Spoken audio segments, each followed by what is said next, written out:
saying? What did Don't Rap No More do, one, for you personally, and why did you write that, one, and then two, how was it received in the community? Because I know some people was like yay, and some people was like, oh word. I mean, enough time has passed. I'll tell you exactly how it happened. So one of the artists who used to be on the label left the label. Mm, No, we departed. He didn't leave. It was a mutual, you can't do that here. got you. And it was over theology stuff, you know what I'm saying? Yeah. And um he wanted to go at preachers. I was like, we not gonna go at preachers on Mm, this label.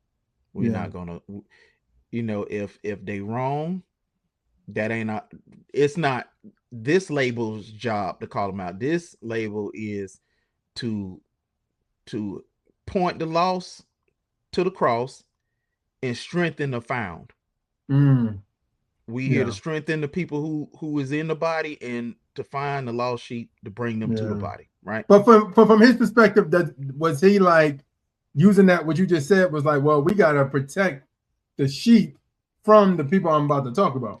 No, it no, no, no, no, that wasn't it. So Okay. so so after he left the label, like, he just went in on pastors, on other people, and I got frustrated. Yeah. And I heard a beat, I hit record and freestyled the entire song.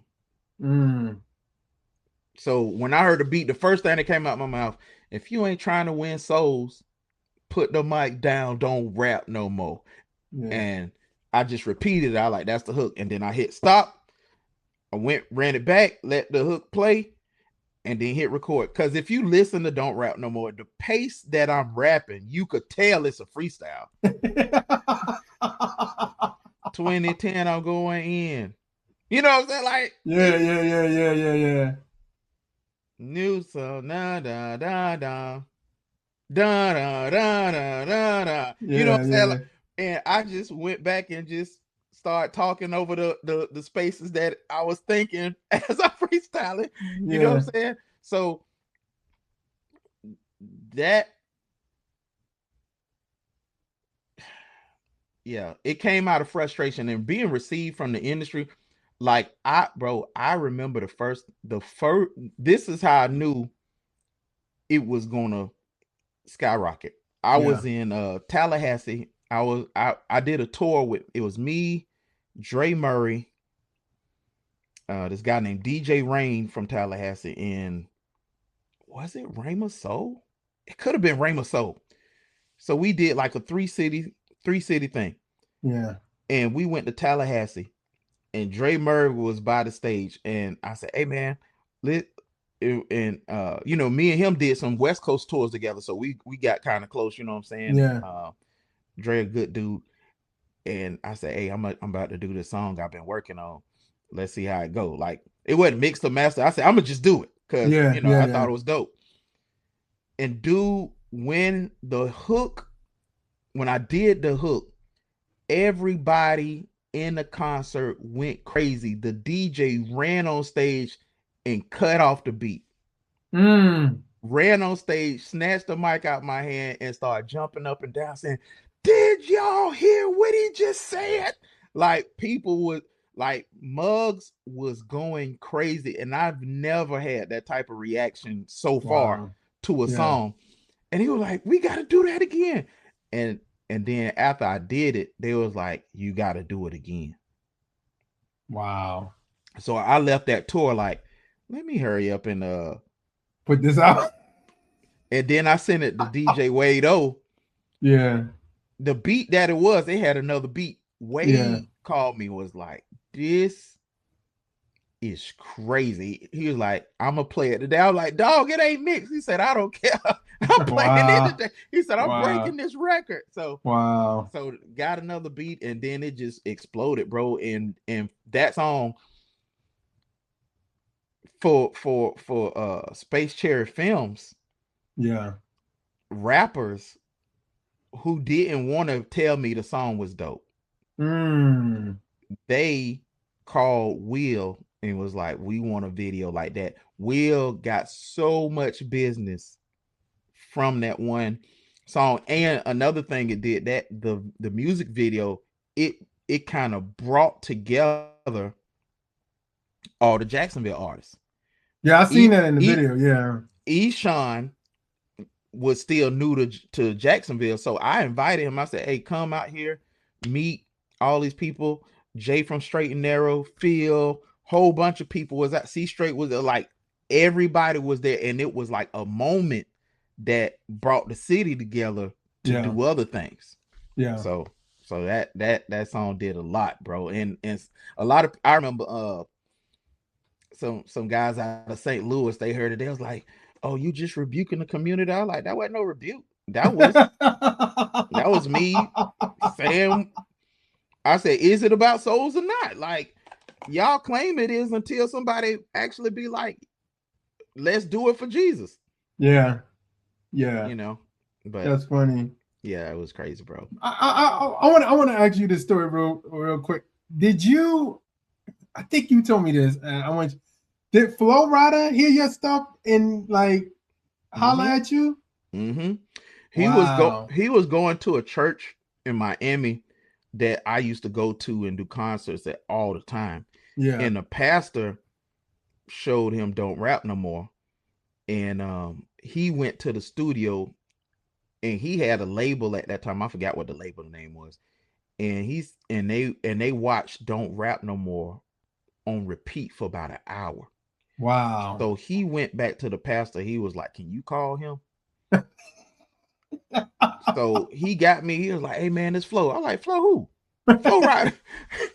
He was like, and he just was telling me how much he loved the song and how much it ministered to him, and he was like, "Man, we've been listening to you," and it was a blessing. Nothing came out of it, but you know what I'm Yeah. saying. But just to know that God, had it cross paths with dude, and Yeah. You know, that. but you know what's funny though is I always think these mainstream artists listen to the Oh yeah, community, man. yeah, Because I remember one time Rick Ross was on the red carpet and he shouted out Petty D. yeah. I saw that same Yeah, interview. Yeah, yeah. And I'm like, these people know these people. Like they know this exists. So now it's probably like they're probably looking at it like, oh snap. You know what I mean? I mean, of course now, but they know of the OGs and people who've been doing this for quite some time. You know what I mean? this is what I learned in secular industry, bro. Everybody is tapped in about God Mm, because they see their success as a blessing, and they know that it wasn't just them. They know what's right, yeah. Yeah. but they choosing not to do it. Like, bro, like think about when Mace left Bad Boy. Bro, Mace got saved at the same church I did. Mm, wow. Cause he from Jacksonville. Wow. You know what I'm saying? Like he knew. And that, and he was, so doing secular, he was the first dude that I ever seen that was like bump rap. I'm gonna give my life Wow. to God. I read dude book. I Yeah, was I had his like, book too. it was crazy. Like it was Yeah. crazy to see at the time doing secular music, seeing somebody who was at the place I was striving to go Yeah. to say, nope, Jesus. Wow. And even though he went back and whatever his life Happened. Yeah. happened, it don't matter. To see that one action, and it affected me, bro. Like, you know what I'm saying? Yeah. So it's this people Yeah. in the secular arena, bro. Them people got pastors, them Yeah. people got churches that they tithe to. They just they are just in situations that they probably ain't strong enough to get out of. But I would say two things. One thing is um with Mace, I think people don't take this into mind. Mace was at the top. Peak. He was at his peak when that happened. Like it wasn't like It wasn't like 3 albums later he fell off and I'm gonna go to G. No, No, he no. was like that guy. Like people talk about Jay-Z and all that. Like Mace album, He the was All bigger the than World him. album. He was Yeah, he bigger than was. him. He Yeah. was. And at that height, I remember that interview on Funkmaster Flex. Like, yo, I'm done. I'm about to. Everybody was like, you done what? Like, it was crazy. But going back to your other, what you said earlier, that sometimes grieves me is because I'm like, how do you have pastors in your corner? Are they telling you the truth about what you're doing, or like, are they just letting you get money from you and just sit back and just letting you do you? So you gotta think about this key thing about pastors, right? Some plant, some water, Yeah, but God get an increase. yeah, They could be telling these people right, but dude, you can't serve God and money. yeah, yeah, If yeah. money got your heart, you can have the right intentions about serving God, and your heart is so wrapped up into fame and how Mm, hard you had to work to get here and all bro, think about the sacrifices you've made for track stars, right? yeah, Think about the years and the sweat equity that you put in for track stars, right? yeah. Now, think what if you was making 500,000 every year on track stars, Mm, and you comfortable in your life, you love God, but you stuck and you don't know how to get out of it. You know what I'm mm, saying? Like, I yeah, think people want to do right. Like, dude, Master P talk about God all the time. yeah, yeah. You know what else he talk about? Money, Business. business, Yeah, money, how hard yeah, he had to work to get out the dude. It's a narrow road, bro. yeah, We can't we have to look at it a compassionate lens of maybe they didn't have the type of people who discipled us disciple them. yeah. Maybe But they yeah, but I mean, to me, honestly, and sometimes I would say serving in ministry has blessed me for years when I was doing youth ministry and yeah, serving with them. And did I have my faults? Yes, I had my mess at the time, yep, but at the same time, I can go to those people. I even have to go to my main pastor. I can go to the pastor I was serving under, and he'd be like, "Okay, Jeremiah, you need to do this. You need to stop this. You need to, you know what I mean?" But to me, as a if I ever became a pastor, I couldn't see somebody come to my church and they want me to disciple them. And I'm not saying take it step by step, like you got saved and you still trying to figure this out. I'm talking about you in that mug for 2, 3 years and you still making almost poem rap and you going to church and giving it. I'm like, nobody's saying nothing. Like it just dude. Even if they say something, these people gonna justify it. You got to think for a man or a woman to make a decision, they've yeah. already went through these steps to justify this stuff in their heart. Mm, They already went through these steps. Yeah, I'm doing that, but I ain't hurting nobody. I can help other people. They've already Satan has already convinced them, and mm, and you got to think you Jeremiah is walking in the light of Christ. yeah. They still in darkness, bro. Mm, Dude, think about how many. Now, when I was in Nashville doing secular rap, right? I would still go to church, but the day before I was in the strip club. yeah. Go Yeah. to church, yell out amen, give my tithe, still in the strip club. Wow. I dude, check this out. I was in the strip clubs in Nashville 3 times a week. In the I was I documentary, that made me laugh in the documentary. I was in the strip club 3 times a week and bro, then go to the club, regular club once a week. I'm like that. I go battle rap. I get with my fraternity brothers because I was broke and they had money and they would just hand me like $200 a night and I would spend 20 of it and keep the rest of it.